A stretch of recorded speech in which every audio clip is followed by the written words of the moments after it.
Hello everyone, welcome to my YouTube channel. आज मैं बात करूंगी ये जो आपका DCE है, परियोजना कार्य, जो 4th प्रोजेक्ट है आपका, तो उससे रिलेटेड जो क्वेश्चन कुछ है उससे बारे में बात करेंगे हम।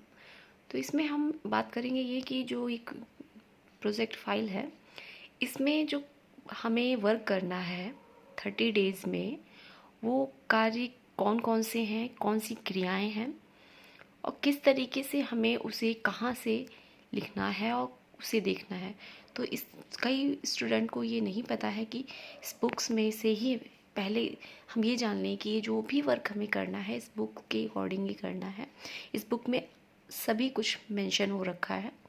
जो प्रारंभिक बाल्य अवस्था केंद्र में बच्चों के साथ कार्य करना, इसमें जो बुक है ये हमारी मिली हुई है, इसमें हमें सब कुछ मेंशन हो रखा है कि हमें कौन से कार्य करने हैं। तो 30 डेज़ का जितना भी है सारा दिया हुआ है।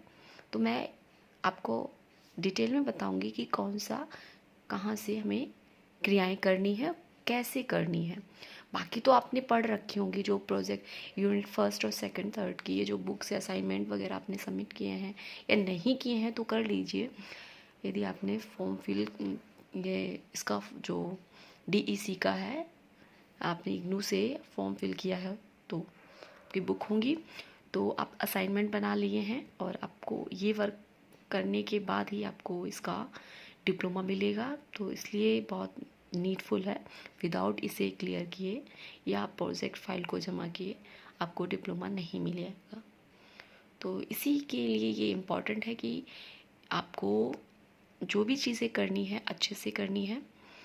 और वैसे तो लॉकडाउन है, तो कई बच्चों का तो कमेंट्स आए थे कि लॉकडाउन में मैम ये फ़ाइल किस तरीके से कैसे बनानी है। तो ऑफिशियल नोटिफिकेशन भी आया हुआ है, तो ऑफलाइन में आपको मतलब लॉकडाउन में आपको कैसे फ़ाइल को बनाना है और मेंशन करना है। तो ये भी ध्यान देते हुए आपको अपना वर्क करना है। तो इसमें से हमें कौन कौन से कार्य करने हैं वो देखेंगे, इसमें दिया हुआ है। तो ये दिया हुआ है, आप देखिए बुक में तालिका 2 में। तो यहाँ से हम स्टार्ट करते हैं कि हमारे जो कार्य हैं 1st डे से लेकर 30 डेज़ तक जो लास्ट है उसे हमें किस तरीके से करना है। तो फर्स्ट जो 5 डेज़ मैंने बताए थे वो आपको अपनी गाइड के साथ, गाइड जो भी क्लास में करती है बच्चों के साथ, बच्चों का आने से लेकर उनके जाने तक का कार्य जो रहता है वो सभी आपको देखना होगा और उसे अवलोकन और विश्लेषण करना होगा। तो मैं इसमें दिखाऊंगी, इस बुक ही में दिया हुआ है, जो आपकी बुक अभी मैंने दिखाई थी प्रयोग की, तो उसकी प्रयोग तो उसी में ही ये लिखा हुआ है। तो उसी को हम दिखा के उसे एज अ इट इज़ नहीं लिखना, मतलब उतारना है, बल्कि आपको अपने अकॉर्डिंग उसे लिखना होगा। बस एक एग्जाम्पल के तौर पर सैम्पल दिए हुए हैं, तो देख लेते हैं। जैसे कि प्रथम चरण जो लिखा हुआ है, कार्य दिवस की संख्या 30 रहेगी, प्लस प्रथम चरण में हमें अवलोकन अवधि लिखनी है, ठीक है, 5 दिनों की। 5 दिनों की अवलोकन अवधि रहेगी, हमारी तैयारी रहेगी, तो वो रहेगी। और दूसरे चरण में जो मैंने बताया था आपको 20 क्रियाएं करवानी होगी, 20 आपकी क्रिया आयोजन की जाएंगी और उसे क्रियान्वित करना होगा आपको। 20 मतलब इसमें हमें 5 दिन जो होंगे, 20 क्रियाएं हैं, ठीक है। तो इसमें हमें 10 डेज मिलेंगे।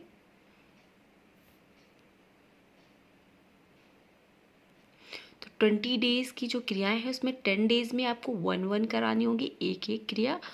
और 20 क्रियाएं जो है हमारी, इसमें से 10 दिन में 10 क्रियाएं हो जाएंगी और 20 दिन में, जो 10 दिन में है, 20 क्रियाएं होंगी। मतलब हमारी टोटल कितनी क्रियाएं हो जाएंगी? 30 क्रियाएं हो जाएंगी। आगे हम देखते हैं कैसी कौन सी क्रियाएं करवानी है, इस पे हमें ध्यान देना है। तो इस चीज़ को तो मैंने बता दिया था। 5 डेज़ का ये रह जाएगा, 5 दिन का हमें तो तीसरा चरण है जिसमें हमें पूरा कार्य जिस तरीके से गाइड कर रही थी उसी तरीके से हमें बच्चों को गाइड करना पूरे दिन, उसका भी क्रियाएं करनी है, सब कुछ संचालित करना है। तो इस तरीके से हमारी क्रियाएं हो जाएगी 5 दिन की पहले, 5 दिन की लास्ट, ये तो 5 दिन 10 दिन तो ये हो गए। 20 दिन जो रहेंगे वो हमारे बीच के रहेंगे, जिसमें से हमें 10 दिन एक एक क्रिया करवानी होगी और दूसरे 10 दिन हमें 2-2। तो इस तरीके से हमारी जो क्रियाएं हो जाएंगी 30 हो जाएंगी और 20 दिन हमें लेने हैं। तो चलिए मैं आगे बताती हूँ आपको ये कैसे करनी है। तो जो पहले चरण के दौरान किए जाने वाले कार्य हैं वो इस तरीके से हैं। आपको पूरे 5 दिन नर्सरी स्कूल के नियम अनुसार जो समय है, समय अनुसार जाना है, उस उनके साथ गाइड के साथ वहाँ देखना है उनकी क्या क्या क्रियाएँ हैं, कैसे कैसे होता है, उसका आपको लिखना होगा इस तरीके से।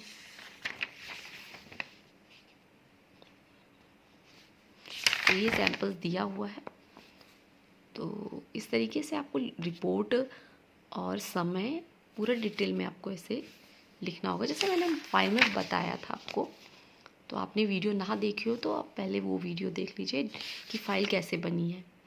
तो अब मैं इसमें ये बताऊंगी कि फ़ाइल में जो भी हमें करवाई हैं क्रियाएं वगैरह, वो हमें इस गाइड, ये जो बुक है, बुक के अकॉर्डिंग ही करवानी है। इसमें साफ साफ लिखा हुआ है। टिप्पणी वगैरह कैसे लिखनी है ये भी दिया हुआ है। तो हम बात कर लेते हैं हमें क्या करना है। तो ये अवलोकन और विश्लेषण करना है। पहले तो हमें 5 इस तरीके से टाइम टेबल बनाना होगा। जो गाइड होती है, गाइड का मॉर्निंग से लेकर आफ्टरनून तक जो बच्चे प्रस्थान करते, देखिए इस तरीके से इसमें दिया हुआ है। तो इस तरीके से आपको टाइमिंग पूरा लिखना है और प्लस उसमें शॉर्ट में आपको उनकी क्रियाएं लिखनी है कि कैसे क्या कितने समय क्या किया, और सभी कुछ आपको मेंशन करना होगा। हाथ मुंह धुलाए, भोजन करवाया, झूला झुलवाया, क्या अंतः क्रिया करवाई, कोई बाह्य क्रियाएं की या आंतरिक क्रिया की, सूक्ष्म और स्थूल क्रियाएं, सभी क्रियाएं आपको इंक्लूड करनी होंगी। तो इस तरीके से आपको करना होगा। आगे मैं बताऊंगी। तो ये मुझे बताना है आपको जो हमें क्रियाएं करवानी। 5 डेज़ तो हो गए हमारे कंप्लीट। उसके बाद जो हमारी क्रिया करने का, जो बच्चों के साथ हमें क्रियाएं करवाई हैं, 5 दिन जो गाइड की क्रियाएं हो गई, उसके बाद जो हमने नेक्स्ट जो 6 डे होगा हमारा, उसमें हमें खुद क्रिया करवानी है। पहले तो हमें गाइड को चेक कर रहे थे, गाइड क्या कर रहा था, कैसे कर रहा था, उसे सभी कुछ देख के हमने उसकी अवलोकन और विश्लेषण किया। अब हम करेंगे अपनी क्रिया बच्चों के साथ, टाइम लेंगे और जिस टाइम के अकॉर्डिंग आपने अपनी क्रिया करवानी है उसको आपको देखिए इसमें लिखा हुआ है कि आपको पहले दिन कौन सी क्रिया करवानी है। पहले दिन का मतलब यहाँ पे ये है कि आपने जो अपनी क्रिया का पहला दिन, 5 दिन जो गाइड के हैं वो तो हो गए, उसके बाद जो हमारी क्रिया का पहला दिन होगा वो लिखा है कि पहले दिन जो क्रियाएं करवानी है वो कौन सी है। उस दिन आपको शारीरिक और स्थूल क्रियात्मक विकास को बढ़ावा देने के लिए क्रियाएं करवानी है। शारीरिक खेल करवा सकते हो, खेल क्रियाएं करवा सकते हो, से बाहरी जो क्रियाएं होती हैं, भाग दौड़, बॉल से खिला सकते हो, जो शारीरिक रूप से विकसित करें वो। और दूसरे दिन में आप करवाओगे सूक्ष्म क्रियाएं, विकास को बढ़ावा देने के लिए। सूक्ष्म क्रियाएं क्या हैं? ये स्थूल क्रियाएं हैं जो खेल कूद है। सूक्ष्म मतलब हाथों से खेलने वाले, से मोती है, बच्चों को ड्राइंग कराना, मतलब मोती माले में पिरोना, जैसे हाथ की जो मसल्स हैं छोटी छोटी, जो उनको क्रियान्वित करना, इस चीज़ के लिए क्रियाएं करवा सकते हैं आप। तो ये भी आपको डिटेल में पीछे बुक में दिया हुआ है, मैं वो भी दिखाऊंगी आपको। तो हम पहले ये देख लेते हैं कि आपको क्रियाएं कहाँ से करनी है। कई बच्चों को प्रॉब्लम होती है कि क्रियाएं हैं, वो सोचते हुए कन्फ्यूजन में है कि उन्हें क्रिया कैसे करनी है, कैसे कहाँ से करना है। तो सभी कुछ आपको बुक में दिया हुआ है, आपको कहीं बाहर से नहीं लिखना है, बाहर से नहीं करना है, बल्कि बुक में जैसे दिया है उसे अपने अकॉर्डिंग कुछ क्रियाएं जो जैसे कि बाहरी क्रियाएं हैं, स्थूल क्रियाएं हैं, आपको बॉल खिलानी है, कोई आपके और इजी कोई अच्छा लगता है गेम जो शारीरिक विकास के लिए महत्वपूर्ण है या आपको आता है, तो आप वो करा सकते हैं। और इस सूक्ष्म क्रियाओं में जैसे मोती हैं, मोती के अलावा आपको जो ब्लॉक्स हैं या कुछ ऐसी चीज़ें हैं जो लेटेस्ट में हैं बच्चों के साथ, वहाँ स्कूल में उपलब्ध हैं या आपके पास हैं, तो आप ले जाके उन्हें बच्चों के साथ, बच्चों को खिला सकते हैं। तो ये चीज़ें आप इंक्लूड कर सकते हैं। बाकी जो डे टू डे दिया हुआ है उसी के अकॉर्डिंग आपको क्रियाएं करवानी है। तो तीसरा दिन जो दिया हुआ है हाव भाव और क्रियाओं सहित कुछ बाल कविताएं और गीत करवाना, ये तीसरे दिन रहेगा। ऐसा नहीं हो सकता कि आपका जो ये इसमें लिखा हुआ है आगे पीछे आप कर दो। तो जो जैसे दिया हुआ है आपको उसी का हिसाब से आपको क्रियाएं करवानी होंगी। चौथा दिन में इन्हें ड्राइंग दी हुई है। पाँचवें दिन में देखो कहानी सुनना और उसके पश्चात उसकी कहानी से संबंधित कुछ क्रियाएं आयोजित कर सकते हैं। जैसे उसी कहानी में जो भी किरदार थे उन्हें आप बच्चों के साथ प्ले करवा सकते हैं। बच्चों से कह सकते हैं कि उनके रोल प्ले करें इस तरीके से, और ड्राइंग करवा सकते हैं। आगे है पाँचवा दिन हो गया। अब छठा दिन जो हमारा आया उसमें पेंटिंग करने से संबंधित है, पेंटिंग करवा सकते हैं। सातवें दिन में आपको नज़दीक पार्क में कहीं आसपास ले जाकर उनको घुमा सकते हैं। वहाँ जो भी चीज़ें देखी बच्चों ने वापस आके उसकी ड्राइंग भी बना सकते हैं, उनसे वहाँ कुछ चीज़ें कलेक्ट भी कर सकते हैं। इस तरीके से आठवां दिन हो जाएगा रंग से संकल्पनाओं को प्रोत्साहित करने के लिए क्रिया आयोजित करना। मतलब जो रंग है, रंगों को संकलन करना। जैसे कि कई प्रकार के रंग होते हैं, खिलौने हैं, बॉक्सेस हैं, तो अलग अलग बच्चों को उनको एक जगह, मतलब एक ग्रीन, किसी को ग्रीन कलर करने के लिए बोलो तो ग्रीन ही वो कलेक्ट करेगा और ग्रीन ही कलर करेगा। किसी को येलो करना है, किसी को ब्लू करना है। तो इस तरीके से आप अलग अलग बच्चों को कलेक्ट करने के लिए, संकलन करने के लिए, एकत्र करने के लिए उन चीज़ों को दे सकते हैं, उन रंगों को बता सकते हैं कि वो बच्चे को कि एक ग्रीन कलर है तो एक बच्चा उसे ग्रीन कलर को ही कलेक्ट करेगा, ग्रीन चीज़ें जितनी भी हैं उन्हें कलेक्ट करेगा।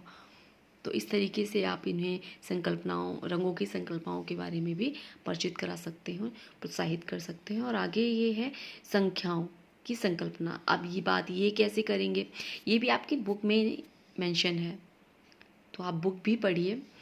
और इसमें जैसे ये होगा संख्याओं का संकल्पना, इसमें संख्या जैसे चीज़ें हैं, एक ही जैसी कई चीज़ें हैं, संकलित करना इस तरीके का कि एक ही आकार की जो चीज़ें हैं वो एक तरफ एकत्र करना, ये सब चीज़ें इसमें होंगी। ये देखिए आगे मिलाने और वर्गीकृत करने।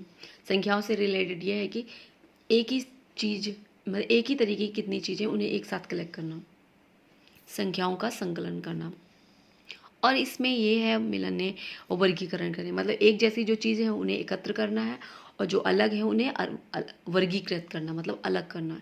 इन चीज़ों की योग्यताओं के बारे में 10वें दिन में आपको बताना है। तो जैसे ही सीक्वेंस दी हुई आपको उसी तरीके से उन्हें करवाना है। ये इसमें दिया हुआ है 11वां दिन। अब देखिए हमने 10 डेज़ कंप्लीट कर लिए, कहने का मतलब है 5 डेज़, अभी हमारा फर्स्ट डे था तो हमारे 10 डेज़ पूरे कंप्लीट हो गए। 10 डेज़ में हमने 1 ही करवाया। अब यहाँ पे आपको 2 करवानी होंगी क्रियाएं। आई होप आपको बात समझ में आ रही होगी मैं क्या कह रही हूँ। 5 डेज़ मतलब वो गाइड वाला हो गया, प्लस 10 डेज़ और कंप्लीट हो गए, एक क्रिया करवाई।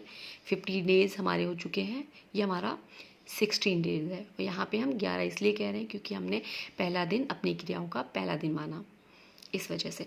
तो इसमें हम जब होंगी हमारी क्रियाएँ 2 होंगी। तो इसमें हमारा जो टॉपिक रहेगा मेरा परिवार वर्ण विषय पर आधारित क्रिया और क्रियाएं आयोजित करना। मेरे परिवार से संबंधित जो भी उनके परिवार में बच्चों के से दादा दादी उससे किरदार निभा सकते हैं, उनके परिवार से रिलेटेड अपनी बात उनके बारे में बात कर सकते हैं और उनसे कह सकते हैं कि वो अपनी मम्मी का किरदार निभाएं, उनके पापा क्या करते हैं, उनकी दादी क्या करती हैं, इससे संबंधित उनकी जानकारी उन्हें प्रदान करेंगे। और दूसरी वो कहानी सुनाना, उसके पश्चात उस कहानी से संबंधित क्रियाएं आयोजित करना, मतलब जो कहानी में किरदार थे उसी ड्राइंग भी बना सकते हो, उन किरदारों को बच्चों से उनसे रिलेटेड उनके किरदार को निभाने के लिए भी कह सकते हो। तो इस तरीके से हो जाएगा। नेक्स्ट हमारा है 12वां दिन। 12वें दिन में क्या है, जानवर वर्ण विषय पर। तो जो जानवर है इस थीम पर आप क्रियाएं आयोजित कर सकते हैं, मतलब आसपास के जो जानवर हैं उन कौन कौन से हैं, कैसे हैं, कौन सा जानवर हमें पालतू होता है, कौन सा जंगली होता है, इसी की जानकारी भी इसमें दे सकते हैं। दूसरी क्रिया है ये जो है हमारी पत्तों, फूलों और सब्जियों से के ब्लॉकों का प्रयोग करते हुए